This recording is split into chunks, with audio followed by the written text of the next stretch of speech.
¿Y si todo este tiempo estuviste buscando a Dios con esfuerzo, cuando Él solo esperaba que llegaras con las manos vacías? Lo que estás a punto de entender lo cambia todo. Había una mujer que, por años, se arrodilló cada noche al borde de su cama y oró con fervor. Conocía los salmos de memoria, ayunaba con disciplina y servía en su iglesia con dedicación. Sin embargo, dentro de ella habitaba una inquietud que no lograba nombrar. Sentía que algo faltaba, que a pesar de todo su esfuerzo, Dios parecía distante, inalcanzable, como si una pared invisible se interpusiera entre ella y el cielo. Y fue en una tarde sencilla, leyendo el Sermón del Monte, que esas palabras la detuvieron por completo. Bienaventurados los pobres en espíritu, porque de ellos es el reino de los cielos. Mateo 5:3. Ella leyó esa frase varias veces. ¿Pobre en espíritu? ¿Acaso Dios bendecía la pobreza? ¿Era un llamado a la debilidad, a la resignación, a no tener ambiciones espirituales? No entendía, y quizás tú tampoco has entendido del todo lo que esas palabras significan, pero te puedo asegurar que cuando ese entendimiento llegue a tu corazón, con su plena profundidad, algo en ti cambiará para siempre. No de manera superficial, cambiará en los cimientos mismos de tu vida espiritual.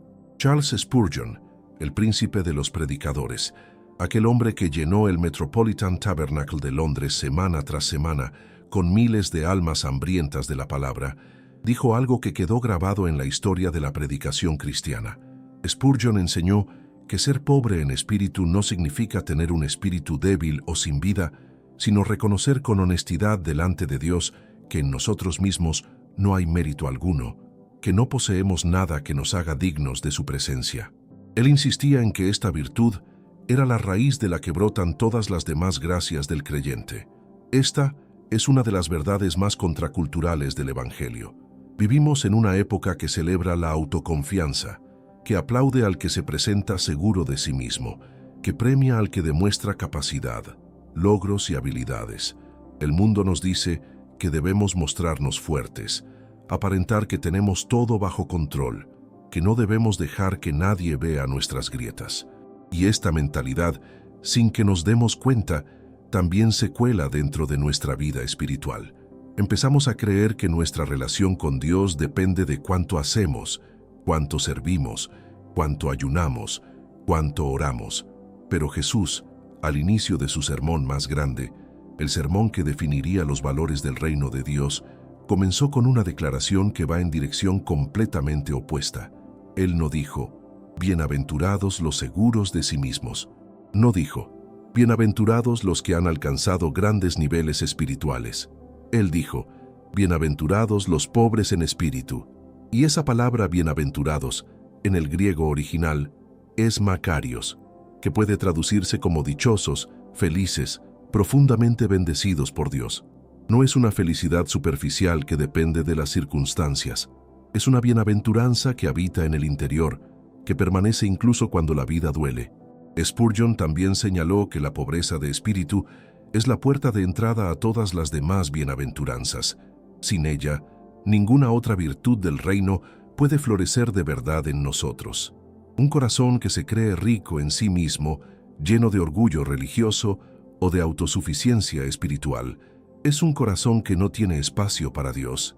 Es como una vasija ya llena que no puede recibir nada más. Pero un corazón que reconoce su vacío, su necesidad, su pobreza delante del Creador, ese corazón se convierte en un recipiente abierto que Dios puede llenar con su gracia, su paz y su presencia. Y aquí es donde muchos creyentes se tropiezan.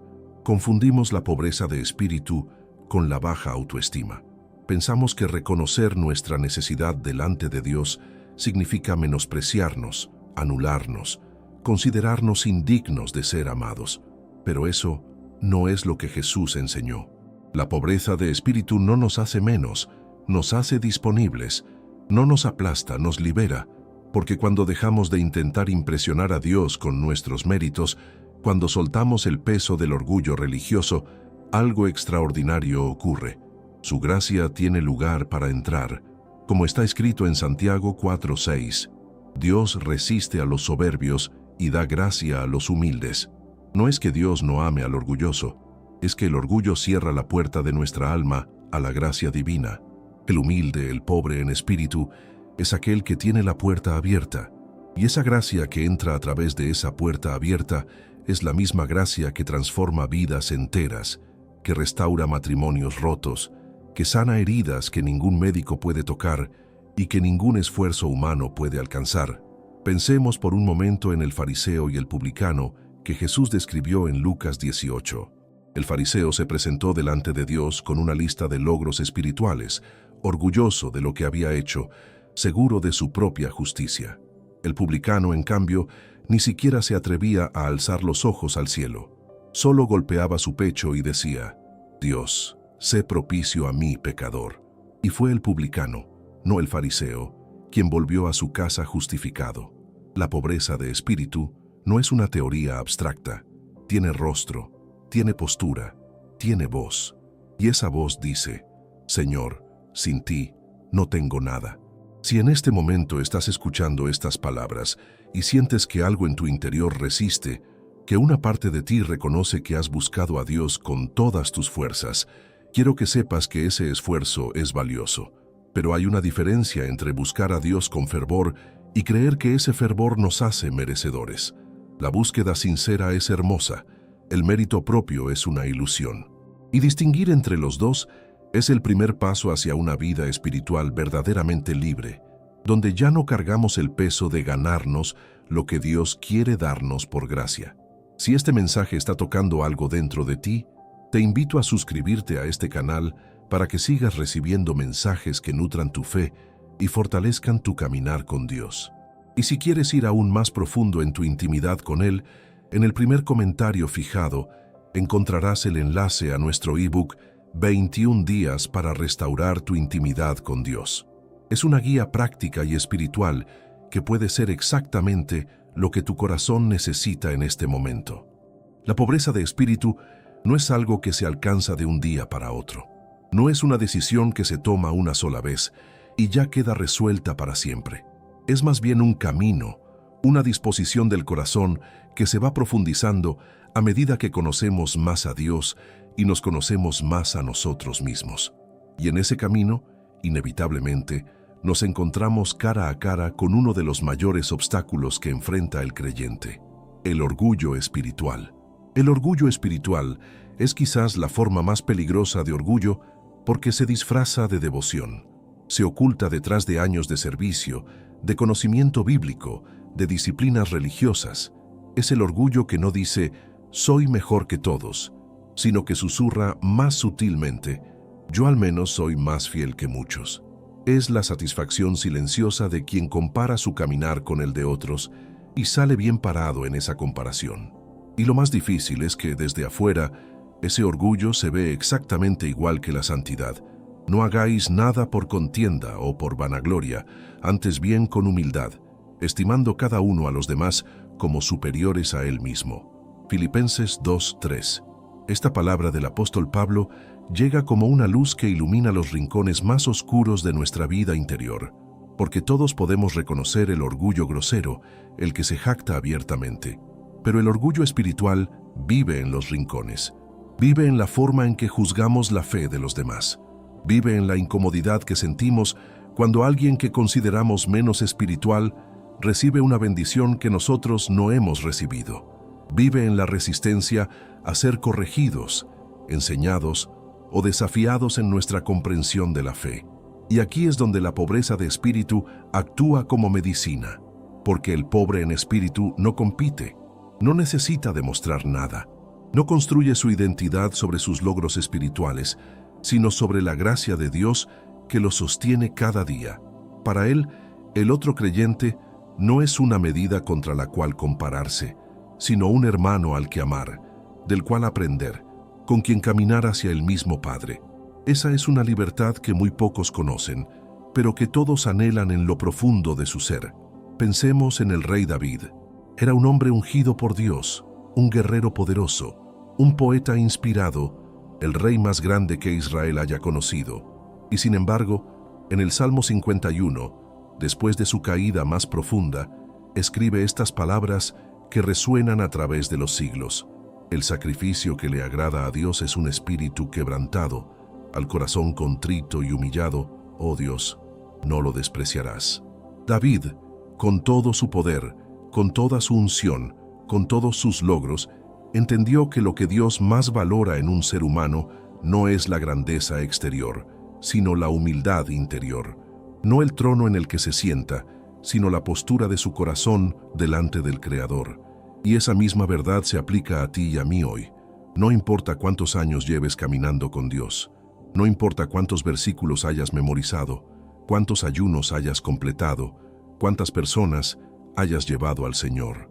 Todo eso es hermoso y tiene valor, pero si detrás de todo ese servicio hay un corazón que se ha vuelto rígido, que ya no se dobla fácilmente delante de Dios, que ya no llora con facilidad en su presencia, que ya no se asombra ante su gracia, entonces algo importante se ha perdido, y ese algo es precisamente la pobreza de espíritu. El profeta Isaías tuvo un encuentro con Dios que lo cambió para siempre. En el capítulo 6, vio al Señor sentado en un trono alto y sublime, rodeado de serafines que clamaban: Santo, Santo, Santo es el Señor de los ejércitos. Y la primera reacción de Isaías no fue orgullo de haber sido elegido para esa visión, no fue satisfacción de ser uno de los pocos privilegiados, fue un reconocimiento devastador de su propia condición. Ay de mí que soy muerto, porque siendo hombre de labios inmundos y habitando en medio de pueblo que tiene labios inmundos, han visto mis ojos al Rey, al Señor de los ejércitos. Cuanto más cerca estuvo de la santidad de Dios, más claramente vio su propia pobreza. Eso es lo que siempre ocurre cuando nos acercamos genuinamente a Dios. Su luz no nos aplasta, pero sí nos revela. Y lo que revela no es solo lo bueno que hay en nosotros, sino también todo aquello que aún necesita ser transformado por su gracia. El creyente maduro no es el que ya no ve sus defectos, es el que los ve con mayor claridad, y precisamente por eso depende más de Dios, no menos. La pobreza de espíritu no disminuye con el tiempo en el camino de fe, se profundiza. Esta comprensión transforma radicalmente la manera en que vivimos la fe, porque cuando entendemos que somos pobres en espíritu, dejamos de relacionarnos con Dios desde la posición del empleado que presenta sus informes de desempeño esperando una evaluación positiva. Comenzamos a relacionarnos con Él desde la posición del Hijo que llega a los brazos del Padre, no porque haya hecho todo bien, sino porque sabe que es amado. Esa es la diferencia entre una religión que agota y una fe que renueva. Entre un yugo que aplasta y el yugo suave del que habló Jesús en Mateo 11:29. Llevad mi yugo sobre vosotros y aprended de mí, que soy manso y humilde de corazón, y hallaréis descanso para vuestras almas. La invitación de Jesús en esas palabras no es a más esfuerzo, es a una postura del corazón, es a aprender de Él, que siendo el Hijo de Dios, vivió en completa dependencia y humildad delante del Padre. Y si Él, siendo quien era, caminó así, ¿cuánto más necesitamos nosotros esa misma disposición? La pobreza de espíritu no es una debilidad que debemos superar, es una sabiduría que debemos cultivar día a día, en cada oración, en cada decisión, en cada momento en que la vida nos desafía a confiar más en nosotros mismos que en las manos del Dios que nos sostiene. Hay una pregunta que muchas personas se hacen cuando comienzan a entender el significado de la pobreza de espíritu, y es una pregunta completamente legítima. ¿Cómo se ve esto en la vida diaria? Porque una cosa es comprender una verdad espiritual con la mente, y otra muy distinta es vivirla en la realidad concreta de cada día, en medio de las presiones, las relaciones, las decepciones y los desafíos que la vida nos presenta sin pedir permiso. La pobreza de espíritu tiene un rostro muy concreto en el día a día del creyente. Se ve en la persona que ora sin tratar de impresionar a Dios con la elocuencia de sus palabras. Se ve en quien recibe una corrección sin cerrarse defensivamente, sino con la disposición genuina de preguntar: ¿hay algo de verdad en esto que debo atender? Se ve en quien sirve sin necesitar reconocimiento, sin llevar la cuenta de lo que ha dado y lo que ha recibido a cambio. Se ve en quien puede decir con toda sinceridad: no sé, enséñame, tanto delante de Dios como delante de otros. Fíate de Jehová de todo tu corazón y no te apoyes en tu propia prudencia. Reconócelo en todos tus caminos, y Él enderezará tus veredas. Proverbios 3, 5, 6. Estas palabras del libro de los Proverbios describen con precisión admirable lo que significa vivir desde la pobreza de espíritu en la práctica. No apoyarse en la propia prudencia no significa no usar el discernimiento ni la inteligencia que Dios nos ha dado. Significa no hacer de nuestra propia comprensión el árbitro final de todas las decisiones. Significa mantener el corazón abierto a la dirección de Dios incluso cuando sus caminos no coinciden con nuestros planes, incluso cuando su respuesta llega de una manera que no esperábamos, incluso cuando el silencio de Dios nos desafía a seguir confiando en su bondad. Y esto es especialmente difícil en una etapa de la vida en la que ya se tiene experiencia acumulada, cuando ya hemos vivido lo suficiente como para saber cómo funcionan muchas cosas, cuando ya hemos pasado por pruebas que nos han enseñado lecciones valiosas. Existe una tentación sutil de comenzar a depender más de nuestra propia experiencia que de la guía fresca y viva del Espíritu Santo. La experiencia es un don de Dios, pero cuando la experiencia reemplaza a la dependencia, hemos perdido algo esencial de la vida espiritual. El apóstol Pedro es un ejemplo poderoso de esto. En Juan 13, cuando Jesús se dispuso a lavar los pies de sus discípulos, Pedro se resistió con firmeza. Su resistencia no venía de la maldad, sino de una convicción bien intencionada sobre lo que era apropiado.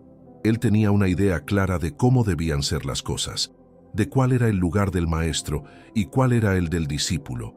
Pero esa convicción, aunque bien intencionada, lo estaba cerrando a recibir lo que Jesús quería darle. Y Jesús le dijo algo que atravesó directamente esa resistencia. Lo que yo hago, tú no lo comprendes ahora, mas lo entenderás después. La pobreza de espíritu incluye la disposición de soltar nuestra comprensión actual para recibir lo que Dios quiere revelarnos. Vivir desde la pobreza de espíritu también transforma profundamente la manera en que nos relacionamos con los demás. Cuando ya no necesitamos probarnos a nosotros mismos, cuando nuestra identidad no depende de ser los que más saben o los que más han logrado, algo en nuestras relaciones se vuelve más ligero, más genuino, más lleno de gracia. Dejamos de escuchar a los demás, esperando el momento en que podremos hablar. Comenzamos a escuchar de verdad, con la humildad de quien sabe que Dios puede hablarle a través de cualquier persona, incluso a través de alguien mucho más joven o con menos experiencia que nosotros. En Miqueas 6:8 encontramos uno de los versículos más hermosos y completos de toda la Escritura.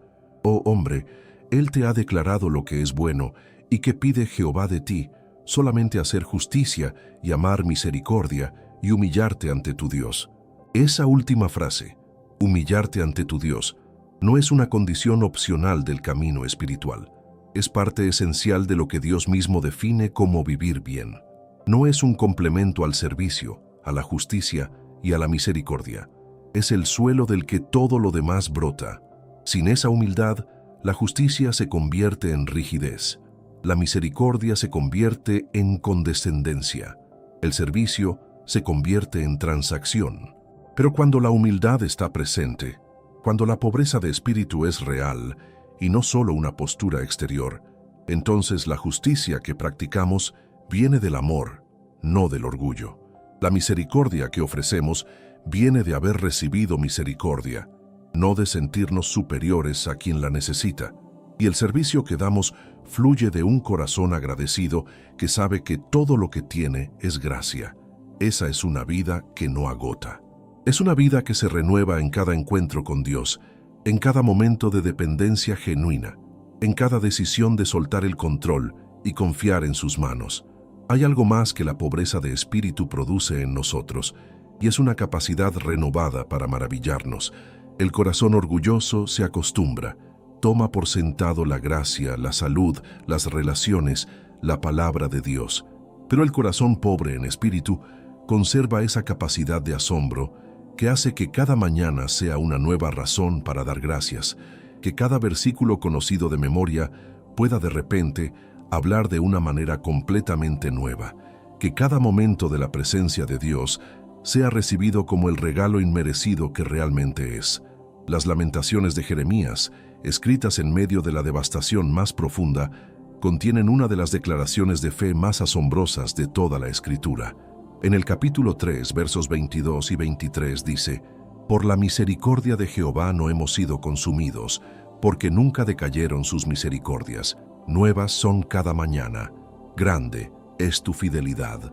Esas palabras no las escribió alguien que estaba en la cima del éxito. Las escribió alguien en el fondo del dolor, alguien que había perdido casi todo. Y desde ese fondo, desde esa pobreza real y concreta, pudo ver con una claridad que los tiempos de prosperidad a veces nos niegan, que la fidelidad de Dios no depende de nuestras circunstancias, sino de su propio carácter eterno e inmutable. Existe una tensión que muchos creyentes sienten cuando comienzan a entender la pobreza de espíritu, y es importante hablar de ella con franqueza. Porque hay quienes escuchan esta enseñanza y se preguntan: ¿significa esto que debo dejar de crecer, de esforzarme, de aspirar a una fe más profunda? ¿Significa que debo conformarme con donde estoy espiritualmente, sin buscar más de Dios, sin desear avanzar en el conocimiento de su palabra y en la madurez de mi carácter? La respuesta es un no rotundo y lleno de esperanza. La pobreza de espíritu no es el techo de la vida cristiana, es su fundamento. Y hay una diferencia enorme entre un fundamento y un techo. Un techo limita, un fundamento sostiene y permite que todo lo que se construye sobre él alcance la mayor altura posible. La pobreza de espíritu no nos impide crecer, es precisamente lo que hace que nuestro crecimiento sea verdadero, sólido y duradero. Porque el crecimiento espiritual que no está enraizado en la humildad termina produciendo personas que saben mucho pero aman poco, que tienen respuestas para todo, pero compasión para nada, que conocen la doctrina pero han perdido el corazón del Padre. El que se humilla será enaltecido. Lucas 14:11. Estas palabras de Jesús no son simplemente una promesa consoladora para los momentos difíciles. Son una ley espiritual que opera en el reino de Dios con la misma consistencia con que la gravedad opera en el mundo natural.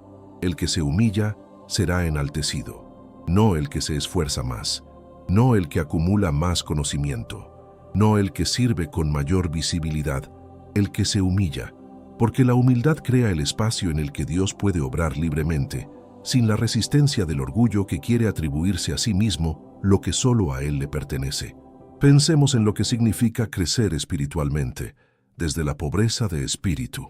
Significa estudiar la palabra de Dios, no para acumular conocimiento que nos haga sentir superiores, sino para conocer más profundamente al Dios que nos ama y dejarnos transformar por su verdad. Significa orar no para cumplir con una disciplina que nos haga sentir espirituales, sino para encontrarnos genuinamente con aquel que es la fuente de toda vida. Significa servir no para construir una reputación, sino porque hemos sido tan profundamente amados que el amor desborda hacia los demás de manera natural, sin cálculos ni expectativas. El apóstol Pablo fue quizás el creyente más instruido del Nuevo Testamento. Había estudiado a los pies de Gamaliel, uno de los maestros más respetados de su generación. Conocía las Escrituras con una profundidad que pocos podían igualar.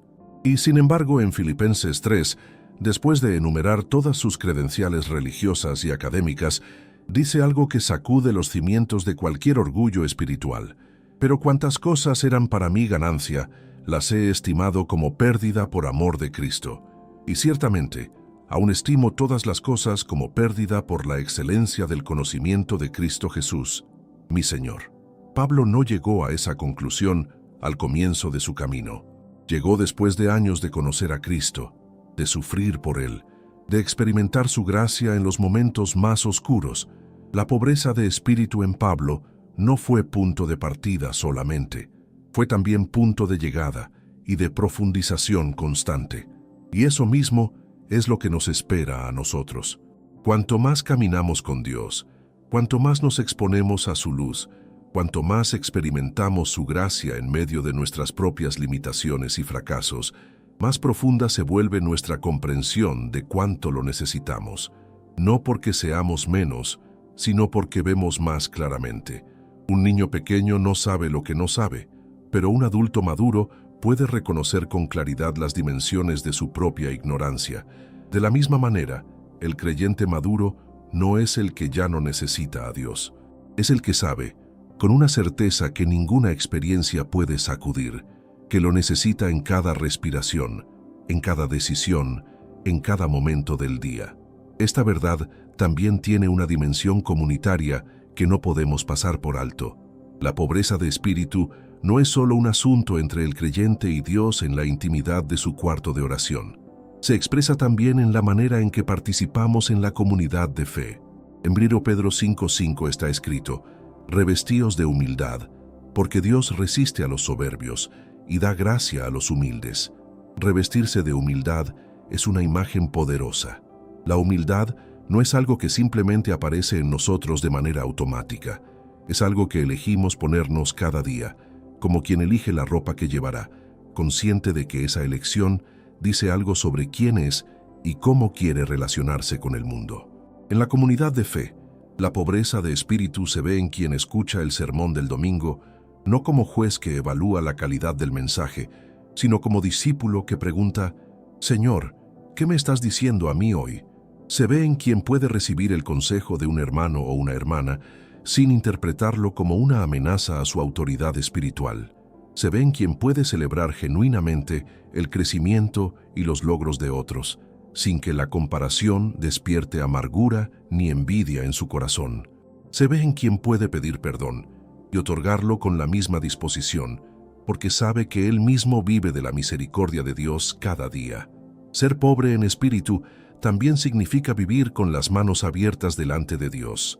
Manos abiertas para recibir lo que Él da, pero también manos abiertas para soltar lo que Él pide. Y eso, para muchos, es la parte más difícil, porque hay cosas a las que nos aferramos con tanta fuerza que ya no distinguimos entre lo que Dios nos dio y lo que nosotros mismos construimos.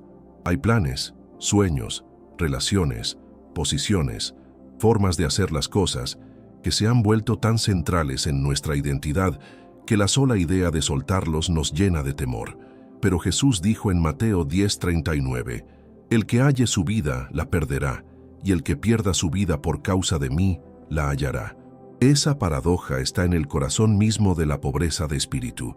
Lo que soltamos ante Dios no se pierde, se transforma. Lo que dejamos en sus manos no desaparece. Vuelve a nosotros de una manera que nuestro corazón cerrado nunca hubiera podido imaginar. Y es en ese proceso de soltar y recibir, de vaciarse para ser llenado, de morir al orgullo propio para resucitar en la gracia de Dios, donde la vida cristiana encuentra su expresión más plena, más rica y más genuinamente libre. Ser pobre en espíritu no es una debilidad. Es la puerta más ancha que existe hacia la plenitud de Dios. Es reconocer que en nuestro vacío, Él es suficiente, que en nuestra necesidad, su gracia alcanza, que en nuestra pobreza interior, su riqueza no tiene límite. Hoy que este entendimiento no se quede solo en tu mente, sino que descienda hasta lo más profundo de tu corazón y lo transforme para siempre. Porque el reino de los cielos pertenece a quienes llegan con las manos vacías y el corazón abierto delante de Dios. Gracias de corazón por haber llegado hasta aquí, por dedicar tu tiempo a reflexionar sobre estas verdades que tienen el poder de transformar nuestra vida espiritual desde adentro. Si este mensaje te bendijo, te pido que te suscribas al canal, que dejes tu like, que escribas un comentario contándonos cómo Dios habló a tu corazón hoy. Y si quieres profundizar aún más en tu intimidad con Dios, en el primer comentario fijado, encontrarás el enlace a nuestro ebook 21 días para restaurar tu intimidad con Dios. Nos vemos en el próximo video que ya está apareciendo en tu pantalla.